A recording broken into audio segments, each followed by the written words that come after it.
আসসালামু আলাইকুম।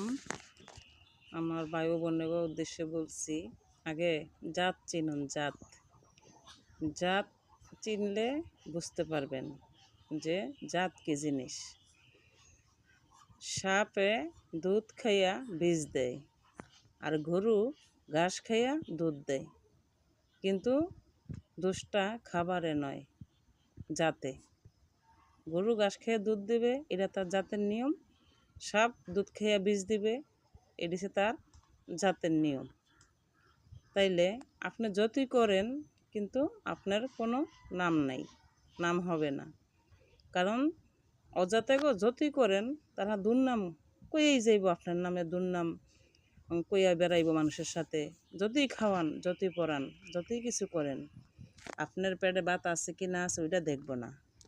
ওরা আপনার খাবারটাও শুদ্ধ খাইয়া যাইব, খাইয়া কিন্তু আপনার দুর্নাম কইতে একটুও বাঁধব না, অগমুখে আটকাইব না। এইটা হচ্ছে জাত আর অজাতের নিয়ম।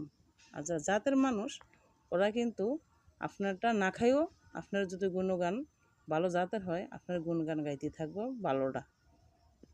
খারাপটা খুবই কম করার চেষ্টা করব, যে মানুষের মন্দ আসলেই কোয়া ঠিক না, দুর্নাম কোয়া আসলেই ঠিক না। আগে আমার দিকে তাকাইতে হইব যে আমি আসলেই কী ধরনের মানুষ।